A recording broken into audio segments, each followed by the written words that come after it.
Izin bertanya, ada berapa sih bagian lapisan bumi itu?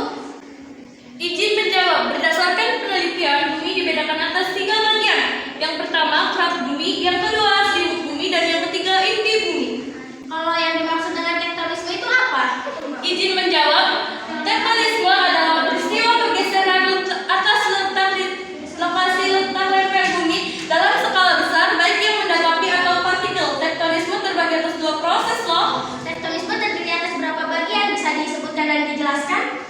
Izin menjawab, ada 2 proses. Proses yang pertama adalah proses lipatan. Proses lipatan terjadi akibat adanya endogen berupa tekanan yang arahnya mendak dari arah yang berhadapan dalam waktu yang relatif lama. Dan yang kedua, proses patahan. Proses patahan terjadi karena adanya gerakan partikel maupun horizontal pada lapisan kulit bumi yang kaku dalam waktu yang sangat cepat.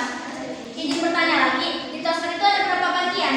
Izin menjawab, litosfer dibentuk dalam 2 jenis. Yang pertama, batuan, dan yang kedua, mineral. Mohon izin bertanya lagi, kalau jenis batuan itu ada berapa macam sih? Izin menjawab, di sini ada 3 jenis batuan. Yang pertama, batuan beku, dan yang kedua, batuan sedimen, dan yang ketiga, batuan maliham.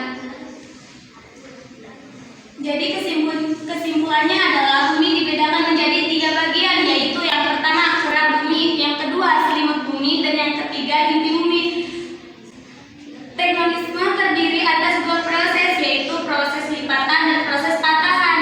Adapun pengaruhnya terhadap kehidupan seperti batuan yang terdiri atas satu atau bermacam-macam dengan atom, sedangkan mineral adalah pendapatan senyawa kimia homogen, dan kimia homogen adalah ilmu fisika yang mempelajari susunan perangkat, dan magma merupakan batuan cair yang bersuhu tinggi. Adapun batuan pembentuk kulit bumi yang berasal dari pembentuk magma terdiri dalam 3 jenis, yaitu 1. Batuan beku, kedua batuan sediman, dan yang ketiga batuan maliham. Cukup sekian presentasi dari kelompok kami. Semoga kalian bisa memahami